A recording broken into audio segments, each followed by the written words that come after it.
کیا آپ کو معلوم ہے کہ آم، محض ایک لفظ کا غلط انتخاب کسی بے گناہ کو مجرم بنا سکتا ہے؟ ہاں بالکل، یا کسی عام سی صورتحال کو ایک سنگین بحران میں بھی بدل سکتا ہے۔ بالکل۔ الفاظ محض بولنے کا ذریعہ نہیں ہے، یہ وہ اینک ہیں جس سے ہم دنیا کو دیکھتے ہیں۔ آج کے اس تفصیلی جائزے میں ہم بالکل اسی زاویے سے الفاظ کی تہیں کھولنے والے ہیں۔ اور یہ بہت ضروری بھی ہے، خاص طور پر ان لوگوں کے لیے جو امتحانات کی تیاری کر رہے ہیں۔ صحیح کہا آپ نے۔ تو سب سے پہلے تو ایف پی ایس سی کے آئندہ امتحانات میں شرکت کرنے والے تمام امیدواروں کو اس علمی نشست میں خوش آمدید۔ میری طرف سے بھی سب کو بہت بہت خوش آمدید۔ آج ہم نے ایک خاص ہدف مقرر کیا ہے۔ ہم ایف پی ایس سی کے پاسٹ پیپرز یعنی گزشتہ پرچوں سے سیٹ 1 کے مترادفات یا سینونیمز کا وہ حصہ لے کر آئے ہیں جو اکثر امیدواروں کو الجھن میں ڈال دیتا ہے۔ یعنی وہ الفاظ جو بظاہر آسان لگتے ہیں مگر ان کے آپشنز بہت گھما دینے والے ہوتے ہیں۔ بالکل۔ ہم ان الفاظ کو رٹیں گے نہیں، بلکہ ایک دلچسپ فکری بحث کے ذریعے ان کی جڑوں تک جائیں گے۔ اور ہاں، آگے بڑھنے سے پہلے تمام سننے والوں کو یاد دلاتا چلوں کہ اس طرح کے مزید معلوماتی اور امتحانی مواد کے لیے دی گلوبل انسائٹس یوٹیوب چینل کو سبسکرائب اور لائک کرنا مت بھولیں۔ تو چلے بغیر کسی تاخیر کے سیدھا الفاظ کی اس بھول بھلیا میں قدم رکھتے ہیں۔ میں تو پوری طرح تیار ہوں۔ چلیں پھر آغاز کرتے ہیں انسانی رویوں اور معاشرتی شہرت سے جڑے الفاظ سے۔ ہمارے سیٹ 1 کا پہلا لفظ ہے لائبل۔ لائبل۔ امتحانی پرچے میں اس کے ساتھ جو آپشنز دیے گئے تھے ان میں انکومیم اور پریز کے ساتھ ساتھ ایک آپشن سمیئر کا بھی تھا۔ بظاہر تو یہ کوئی قانونی اصطلاح لگتی ہے۔ جی ہاں، یہ ایک قانونی اصطلاح ہی ہے، اور اگر ایک امیدوار کو اس کا مطلب بالکل نہیں معلوم تو یہاں اسے اخراج کا طریقہ یعنی پروسیس آف ایلیمینیشن استعمال کرنا چاہیے۔ وہ کیسے؟ ذرا سمجھائیے گا۔ دیکھیں نا، پریز اور انکومیم، ان دونوں کا مطلب تعریف اور توصیف ہے۔ اب چونکہ یہ دونوں ایک دوسرے کے مترادف ہیں تو یہ دونوں ہی جواب نہیں ہو سکتے۔ او اچھا، یعنی اگر دو آپشنز کا ایک ہی مطلب ہے تو وہ تو ویسے ہی کٹ گئے۔ بالکل صحیح پکڑا آپ نے، ورنہ تو سوال ہی غلط ہو جائے گا۔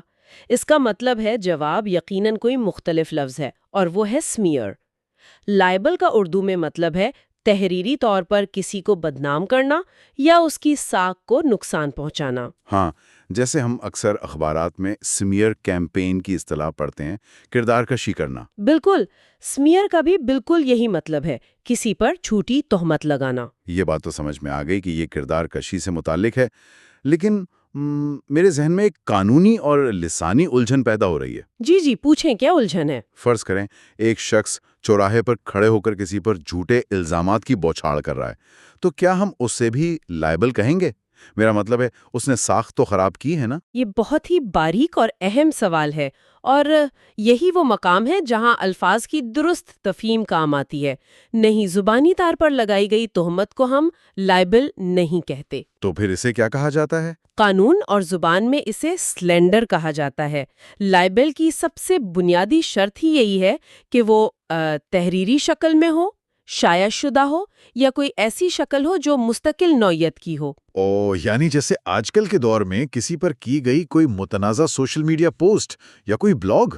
بالکل، زبانی بات تو ہوا میں اڑ جاتی ہے، اسے سلینڈر کہتے ہیں، لیکن لکھی ہوئی بات ریکارڈ کا حصہ بنتی ہے، اس لیے اس کی شدت زیادہ سمجھی جاتی ہے۔ اس کا مطلب ہے اخبار کی خبر لائبل اور محلے کی چگلی سلینڈر۔ کیا بات ہے، یہ فرق واقعی یاد رکھنے کے قابل ہے۔ جی بالکل۔ اب چونکہ ہم معاشرے اور رویوں کی بات کر رہے ہیں تو ہمارا اگلا لفظ بھی اسی سے جڑا ہے۔ لفظ ہے گریگیریس۔ یہ بہت دلچسپ لفظ ہے۔ اس کے آپشنز کیا تھے؟ اور پر گریگیریس، انٹروورٹ اور سوشیبل جیسے الفاظ موجود تھے۔ اب ظاہر انٹروورٹ تو وہ ہے جو محفلوں سے کتراتا ہے۔ تو یہ تو اس کا متضاد ہو گیا نا۔ گریگیریس کا اردو مطلب ہے ملنسار، ہجوم پسند، یا ایسا انسان جسے تنہائی کے بجائے لوگوں کے درمیان رہنا پسند ہو۔ مطلب جسے دوستیاں بنانا اور محفلوں میں جانا اچھا لگتا ہو۔ بالکل، اس لیے دیے گئے آپشنز میں سے اس کا درست مترادف سوشیبل ہی ہوگا۔ گرم کا مطلب تو انتہائی سنجیدہ یا خوفناک ہوتا ہے۔ وہ تو سیاق و سباق سے ہی باہر ہو گیا، لیکن مجھے اس لفظ کی بناوٹ کچھ عجیب لگتی ہے۔ گریگیریس ایسا لگتا ہے جیسے یہ کسی خاص جڑ سے نکلا ہوا ہے۔ یہ ایک بہترین مشاہدہ ہے آپ کا۔ علم اشتقاق یا ایٹیمالوجی کے حوالے سے دیکھیں تو یہ لاطینی زبان کے لفظ ڈریگس سے نکلا ہے۔ گریگس، اس کا کیا مطلب ہوتا ہے؟ لاطینی میں اس کا مطلب ہوتا ہے ریوڑ یا جانوروں کا جھنڈ۔ شروع میں یہ لفظ ان جانوروں کے لیے استعمال ہوتا تھا جو جھنڈ بنا کر رہتے ہیں، جیسے بھیڑیں یا ہاتھی۔ اچھا، یعنی ریوڑ سے نکل کر ملنسار تک کا یہ سفر، یہ تو واقعی حیران کن ہے۔ بالکل، وقت کے ساتھ ساتھ زبان کا ارتقا ہوا اور پھر انگریزی زبان نے اس انسان کو گریگیریس کہنا شروع کر دیا، جو ریوڑ میں یعنی لوگوں کے ہجوم میں رہنا پسند کرے۔ زبردست۔ اور یہیں سے انسانی رویوں کے ایک اور پہلو کی طرف چلتے ہیں، جو کہ نا تجربہ کاری سے جوڑا ہے۔ تیسرا لفظ ہے سوفومورک۔ یہ لفظ تو اکثر طلبہ کو کنفیوز کرتا ہے۔ ہاں، امتحانی پرچے میں اسے پرکھنے کے لیے ایکسپرٹ، پروفیشنل اور نیوو کے آپشنز دیے گئے۔ اب بظاہر تو سوفومور کا لفظ ہم یونیورسٹی کے طلباء کے لیے سنتے۔ بالکل سنتے ہیں، اور یہی تو ممتحن کا بچھایا ہوا جال ہوتا ہے۔ وہ جانتا ہے کہ امیدوار کا ذہن سہن سیدھا یونیورسٹی ڈگری اور پروفیشنل ہونے کی طرف جائے گا۔ تو پھر اس کا درست جواب کیا ہوگا؟ اس کا درست جواب ہے نیوو، جس کا مطلب ہے ناپختہ، کم فہم یا نادان، ایک ایسا شخص جس کے خیالات میں گہرائی نہ ہو۔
یہاں میں تھوڑا سا الجھ رہا ہوں۔ کالج کا پہلا سال فریشمین کہلاتا ہے، دوسرا سال سوفومور۔ تو ایک طالب علم جو 1 سال کا تجربہ حاصل کر چکا ہے، وہ نادان کیسے ہو سکتا ہے؟ میں بتاتی ہوں۔ اس لفظ کے پیچھے ایک بہت ہی دلچسپ طنزیہ حقیقت چھپی ہے۔ یہ لفظ دراصل 2 قدیم یونانی الفاظ کا ملاپ ہے۔ وہ کون سے الفاظ ہیں؟ پہلا لفظ ہے سوفوس، جس کا مطلب ہے عقل مند یا دانا، اور دوسرا لفظ ہے موروس، جس کا مطلب ہے بے وقوف۔ تو دراصل سوفومور کا مطلب بنتا ہے عقل مند بے وقوف۔ عقل مند بے وقوف، یہ تو بڑا گہرا طنز ہے۔ بالکل، یہ اس نفسیاتی کیفیت کو ظاہر کرتا ہے جب کوئی شخص تھوڑا سا علم حاصل کرنے کے بعد یہ سمجھنے لگتا ہے کہ وہ دنیا کا سب سے بڑا ماہر بن گیا ہے۔ ہاں، جیسے آج کل کے دور میں لوگ کسی موضوع پر 2 ویڈیوز دیکھ کر خود کو اس کا حتمی ماہر سمجھنے لگتے ہیں، جبکہ عملی طور پر وہ ابھی خام اور نیوو ہوتے ہیں۔ بالکل درست مثال دی آپ نے۔ ذرا جی، ہم اپنی بحث کے دوسرے حصے کی طرف بڑھتے ہیں۔ یہاں رویوں سے ہٹ کر ہم تسلسل اور آزادی کے تصورات کا جائزہ لیں گے۔ چوتھا لفظ ہے سیکول۔ یہ تو نسبتاً آسان لفظ ہے۔ پرچے میں اس کے لیے کیا آپشنز تھے؟ پرچے میں اس کے لیے انٹروڈکشن، انیسیشن اور کنٹینیویشن دیے گئے تھے۔ میرے خیال میں یہ کافی سیدھا سا لفظ ہے، جواب کنٹینویشن ہونا چاہیے۔ جی، اس کا درست جواب واضح طور پر کنٹینویشن ہی ہے، جس کا مطلب ہے تسلسل، اگلا حصہ یا کسی چیز کا وہ حصہ جو پہلے والے واقعے کے بعد آئے۔ اور انٹروڈکشن اور انیشیشن تو ویسے ہی آغاز کو ظاہر کرتے ہیں۔ تو وہ لامحالہ متضاد کے خانے میں چلے جاتے ہیں۔ ہم روزمرہ زندگی میں فلموں کے حوالے سے یہ لفظ بہت سنتے ہیں کہ بھئی اس فلم کا نیا سیکول آ رہا ہے۔ جی بالکل۔ تو پھر FPSC جیسے اعلیٰ سطح کے امتحان میں اتنا عام فہم لفظ کیوں دیا جاتا ہے؟ کیا وہ صرف یہ دیکھنا چاہتے ہیں کہ امیدوار فلمیں دیکھتا ہے یا نہیں؟ نہیں، ایسا نہیں ہے۔ بظاہر یہ ایک آسان سوال لگتا ہے، لیکن ممتحن دراصل یہ پرکھ رہا ہوتا ہے کہ کیا امیدوار روزمرہ استعمال ہونے والے الفاظ کو ان کے رسمی اور تکنیکی متبادل کے ساتھ جوڑ سکتا ہے یا نہیں۔ اچھا، یعنی فارمل آلٹرنیٹو کی پہچان؟ جی، اگر آپ اس لفظ کی جڑ پر غور کریں تو یہ لاطینی لفظ سیکوئی سے نکلا ہے، جس کا مطلب ہے پیچھے آنا یا پیروی کرنا۔ اسی جڑ سے سیکوینس جیسے الفاظ بھی نکلے ہیں۔ یہ واقعی غور طلب بات ہے۔ ہم اکثر الفاظ کو استعمال تو کرتے ہیں مگر ان کی فارمل شکل کو نظر انداز کر دیتے ہیں۔ بالکل ایسا ہی ہے۔ اگلا لفظ جو پرچے میں آیا وہ ایک بہت ہی بھاری بھرکم اور تاریخی اہمیت کا حامل لفظ ہے ایمانسیپیٹ۔ ایمانسیپیٹ، یہ تاریخ کی کتابوں میں بہت ملتا ہے۔ اس کے آپشنز کیا تھے؟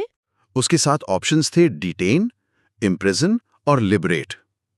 اب ڈیٹین اور امپریزن تو قید کرنے کو کہتے ہیں۔ تو پھر ظاہر ہے جواب لبریٹ ہی بنتا ہے، یعنی آزاد کرنا۔ بالکل، لیکن کیا اس کا مطلب صرف کسی کو کمرے سے باہر نکالنا ہے؟ نہیں، ایمانسیپیٹ کا مطلب محض کمرے سے نکالنا نہیں ہے۔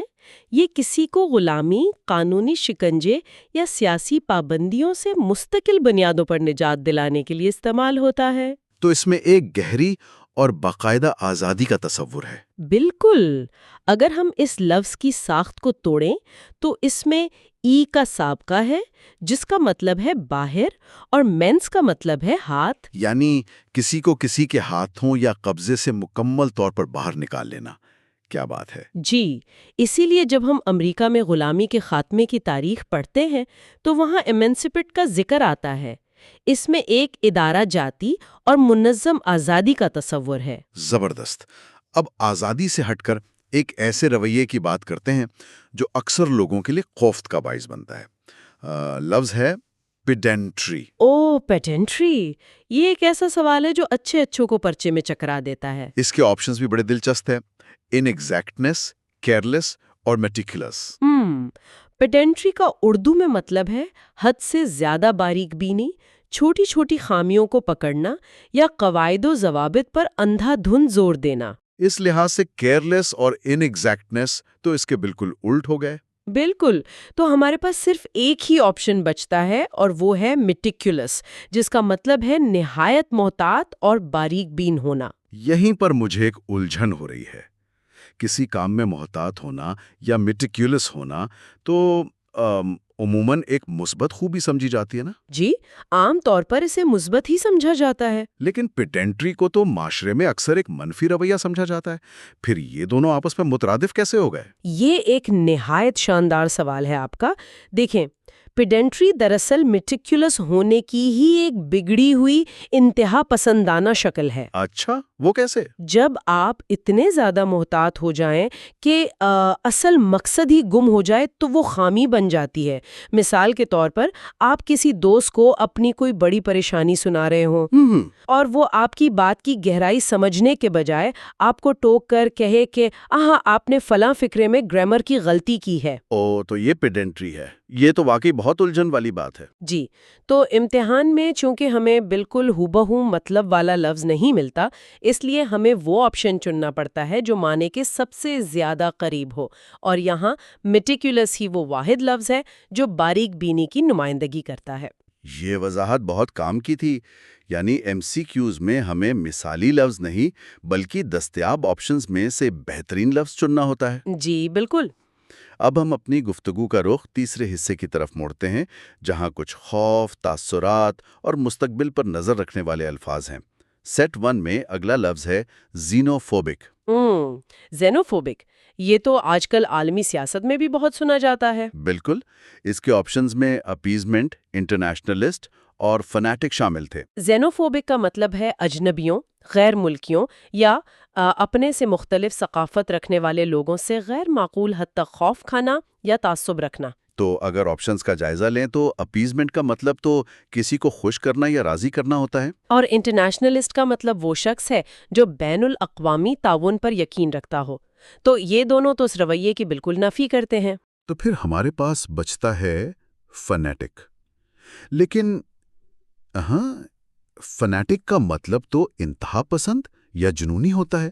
کیا ایک خوفزدہ انسان اور ایک جنونی انسان کا رویہ ایک جیسا ہوتا ہے؟ ممتحن نے ان دونوں کو کیسے جوڑ دیا؟ یہ پھر وہی بہترین آپشن والا اصول ہے جو میں نے پہلے بتایا۔ جب کوئی شخص اپنی ثقافت یا ملک کے دفاع میں اتنا اندھا ہو جائے کہ اسے ہر اجنبی دشمن لگنے لگے تو وہ صرف خوفزدہ نہیں رہتا، اچھا، تو وہ کیا بن جاتا ہے؟ وہ اپنے تعصب میں انتہا پسند یا فنیٹک ہو جاتا ہے۔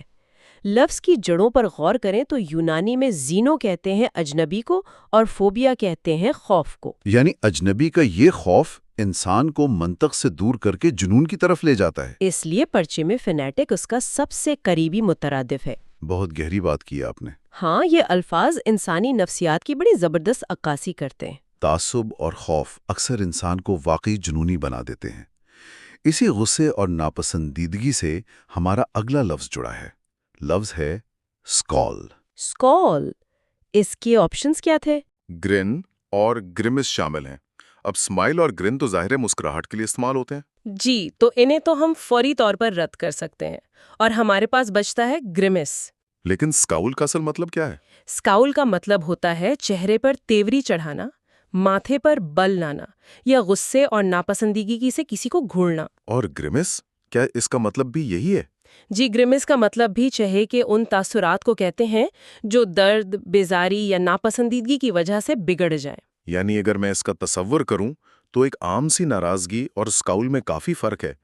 انسان کا پورا چہرہ اس کی کیفیت بیان کر رہا ہوتا ہے۔ بالکل درست۔ اب چونکہ ہم ماخذ کے مطابق پاس پیپرز کے دستیاب سوالات کی ترتیب پر چل رہے ہیں تو سیٹ 1 میں ہمارا اگلا لفظ سوال نمبر 44 پر آتا ہے۔ لفظ ہے پریڈکٹ۔ پریڈکٹ، یہ تو بظاہر بہت آسان ہے۔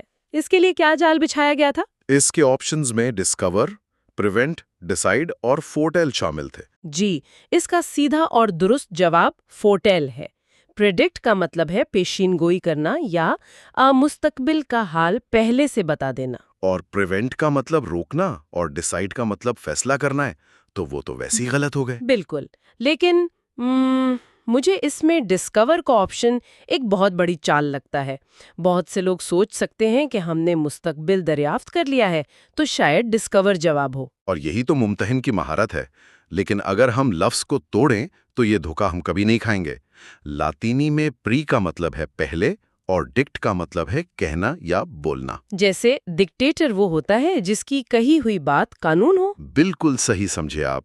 تو پریڈکٹ کا لفظی مطلب ہی یہ بنتا ہے کہ کوئی واقعہ ہونے سے پہلے ہی اس کے بارے میں کہہ دینا، اور فورٹیل کا مطلب بھی بالکل یہی ہے، وقت سے پہلے بتانا۔ جبکہ ڈسکور کا مطلب ہوتا ہے کوئی ایسی چیز ڈھونڈ نکالنا جو پہلے سے موجود تو تھی مگر چھپی ہوئی تھی۔ بالکل، اس لیے ڈسکور مستقبل کی پیشین گوئی کے لیے استعمال نہیں ہو سکتا۔ موٹ ریموٹ، اس کے آپشنز یقیناً دلچسپ ہوں گے۔ جی، آپشنز تھے آٹومیٹک، سیویج، مین اور ڈسٹنٹ۔ اس کا درست جواب ڈسٹنٹ ہے۔ ریموٹ کا مطلب ہے دور دراز، الگ تھلگ یا ایسا فاصلہ جو درمیان میں موجود ہو۔ اگر ہم روزمرہ کی زندگی سے مثال لیں تو ہم سب کے ہاتھ میں ٹی وی کا ریموٹ کنٹرول ہوتا ہے۔ کیا یہ اسی فاصلے کی طرف اشارہ ہے؟ بالکل، ریموٹ کنٹرول کا تصور ہی یہ ہے کہ آپ مشین سے دور یعنی ڈسٹنٹ بیٹھ کر اسے کنٹرول کر رہے ہیں۔ اور اسی طرح ہم ریموٹ ایریا کہتے ہیں، یعنی ایسا علاقہ جو شہر سے بہت دور ہو۔ یا پھر آج کل ریموٹ ورک کی اصطلاح بہت عام ہے، یعنی دفتر سے دور رہ کر گھر سے کام کرنا۔ فاصلے کا یہ تصور اس لفظ کی جان ہے۔ ایک اور چیز، ہم اکثر انگریزی میں کہتے ہیں کہ there is a remote possibility، یعنی اس کام کے ہونے کا امکان بہت کم ہے۔ تو یہاں بھی وہ ایک قسم کے فاصلے کو ہی ظاہر کر رہا ہوتا ہے کہ حقیقت اور اس امکان میں بہت دوری ہے۔ بالکل، آپ نے بہت عمدہ مثال دی۔ چلیں اب اپنے جائزے کے آخری اور چوتھے حصے کی طرف بڑھتے ہیں۔ یہاں غیر جانبداری، نقل اور خاندانی رشتوں کے حوالے سے بہت اہم الفاظ ہیں۔ سوال نمبر 46 پر لفظ ہے انڈیفرنٹ۔ اوہ، انڈیفرنٹ، یہ وہ لفظ ہے جس میں نے بہت سے امیدواروں کو مار کھاتے دیکھا ہے۔ اس کے متوقع جوابات میں انکائنڈ، پریشس، مین اور نیوٹرل دیے گئے تھے۔ جی، اور اس کا درست جواب نیوٹرل ہے، جس کا اردو مطلب ہے بے پرواہ، غیر جانبدار یا جسے کسی بات سے کوئی فرق نہ پڑے۔ میں جانتا ہوں کہ لوگ اس میں دھوکہ کیوں کھاتے ہیں۔ عام طور پر معاشرے میں اگر کوئی شخص ہمارے دکھ درد میں دلچسپی نہ لے تو ہم اسے انکائنڈ یا مین سمجھ لیتے ہیں۔ من لگا دیتا ہے۔ تو پھر یہ غلط کیوں ہے؟ آپ نے نفسیاتی تجزیہ تو بالکل درست کیا، لیکن لغوی اعتبار سے ایسا سوچنا غلط ہے۔ اگر لفظ کو غور سے دیکھیں، ان کا مطلب ہے نہیں اور ڈیفرنٹ کا مطلب ہے مختلف۔ یعنی کوئی ایسی چیز جس سے کوئی فرق نہ پڑے؟ بالکل، انڈیفرنٹ ہونے کا مطلب یہ ہرگز نہیں کہ وہ شخص ظالم ہے یا آپ کا نقصان چاہتا ہے۔ اس کا مطلب محض یہ ہے کہ اس کے جذبات اس معاملے میں بالکل ساکت ہیں، وہ نہ آپ کے حق میں ہے نہ مخالفت میں۔ یعنی وہ مکمل طور پر نیوٹرل ہے، گاڑی کے اس نیوٹرل گیئر کی طرح جو نہ گاڑی کو آگے دھکیلتا ہے اور نہ ہی پیچھے، بس اپنی جگہ پر ساکن رہتا ہے۔ کیا شاندار وضاحت ہے۔ شکریہ۔ اب سوال 47 پر آتے ہیں۔ یہ ایک ایسا لفظ ہے جس نے یقیناً بہت سے لوگوں کے نمبر کٹوائے ہوں گے۔ لفظ ہے بینیفیسنٹ۔ یہ اس پورے پرچے کا سب سے ٹیکنیکل سوال ہے۔ اس کے آپشنز کیا تھے؟ اس کے آپشنز میں ہیلپ، چیریٹی، وائز اور ایڈوانٹیجز شامل تھے۔ اگر بینیفیسنٹ کا مطلب مہربان یا فیض رساں ہے تو اس کا جواب چیریٹی کیوں نہیں ہو سکتا؟ لوگ خیرات یعنی چیریٹی کے ذریعے ہی تو فیض پہنچاتے ہیں۔ اور یہیں پر آپ کے علم کے ساتھ ساتھ گرامر کی سمجھ بھی پرکھی جا رہی ہے۔ معنی کے لحاظ سے چیریٹی بہت قریب لگتا ہے، لیکن انگریزی گرامر کا ایک سنہرا اصول یاد رکھیں۔ وہ کیا اصول ہے؟ جب آپ سے کسی لفظ کا مترادف یا سینونیم پوچھا جائے تو جواب میں دیے گئے لفظ کا پارٹ آف سپیچ بھی وہی ہونا چاہیے جو اصل لفظ کا ہے۔ تو اس کا مطلب ہے کہ ہم ایک اسم یعنی ناؤن کا مترادف کوئی صفت یعنی ایڈجیکٹو نہیں دے سکتے؟ بالکل نہیں دے سکتے۔ اب دیکھیں، چیریٹی ایک ناؤن ہے، ہیلپ ایک ورب یا ناؤن ہو سکتا ہے، جبکہ بینیفیسنٹ ایک ایڈجیکٹو ہے جو کسی خوبی کو ظاہر کرتا ہے۔ تو اصولی طور پر اس کا مترادف بھی کوئی ایڈجیکٹو ہی ہونا چاہیے۔ بالکل، دیے گئے آپشنز میں ایڈوانٹیجز یعنی فائدہ مند وہ واحد ایڈجیکٹو ہے جو اس کے سیاق و سباق سے مطابقت رکھتا ہے۔ بینی خود ایک لاطینی جڑ ہے جس کا مطلب ہے اچھا، اس لیے ایڈوانٹیجز ہی گرامر اور معنی دونوں لحاظ سے درست جواب ہے۔ یہ تو واقعی ایک پرو ٹپ ہے۔ اگر امیدوار کو پرچے میں کسی لفظ کا مطلب نہ بھی آتا ہو تو وہ صرف گرامر کے خانے ملا کر بھی درست جواب تک پہنچ سکتا ہے۔ کمال ہے۔ جی، امتحان میں یہ چھوٹی چھوٹی ترکیبیں بہت کام آتی ہیں۔ اب چلتے ہیں سوال 48 کی طرف۔ لفظ ہے سیمولیٹ اور آپشنز ہیں ایکسائٹ، ٹرک، اپلائک اور امیٹیٹ۔ اس کا درست جواب امیٹیٹ ہے۔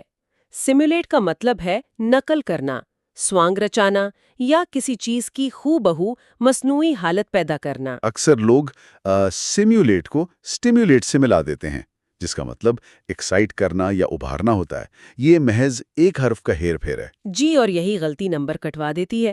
اور اگر امیٹیٹ کے حوالے سے دیکھیں تو اس کی روزمرہ کی بہترین مثال کیا ہوگی؟ جیسے پائلٹس کی ٹریننگ کے لیے فلائٹ سیمولیٹر ہوتے ہیں، وہ حقیقت میں جہاز نہیں اڑا رہے ہوتے بلکہ ایک مشین اصل جہاز اڑانے کے حالات کی نقل کر رہی ہوتی ہے، امیٹیٹ کر رہی ہوتی ہے۔ بالکل درست، یہی وجہ ہے کہ ہم اسے سیمولیشن کہتے ہیں۔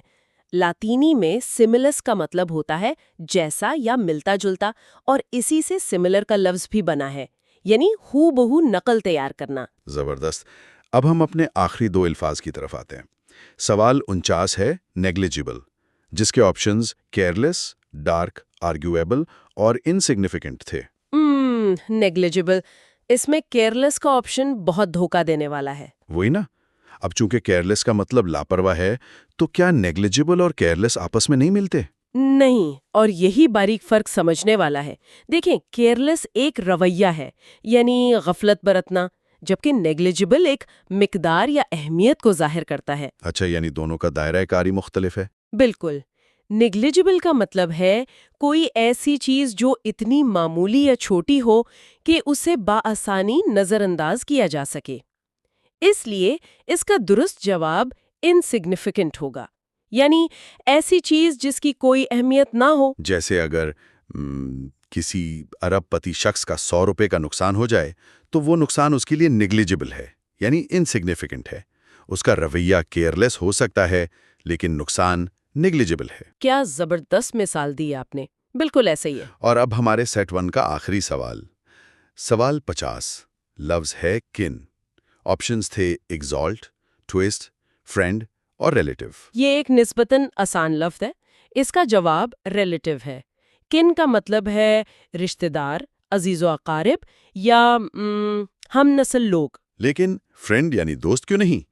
دوست بھی تو بہت قریب ہوتے ہیں نا. دوست قریب ضرور ہوتے ہیں، لیکن کن کا تعلق خونی رشتوں، آبائی تعلقات یا قانونی خاندان سے ہوتا ہے. جیسے ہم ہسپتالوں کے فارمز یا قانونی دستاویزات میں دیکھتے ہیں، وہاں نیکسٹ آف کن کا خانہ ہوتا ہے.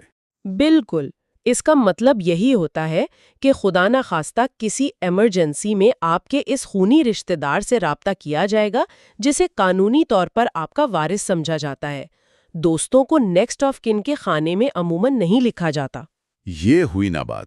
تو ہم نے شاندار طریقے سے ایک ایک لفظ کو چھیل کر اس کے اندر چھپے معنی اور منطق کو سمجھ لیا ہے. جی، اور مجھے امید ہے کہ یہ سفر سب کے لیے بہت معلوماتی رہا ہوگا. اختتام کی طرف بڑھتے ہوئے ہم نے آج جو کچھ سیکھا اس کا سب سے بڑا سبق یہ ہے کہ امتحانات میں الفاظ کو محض رٹ لینا آپ کو پاس نہیں کروا سکتا.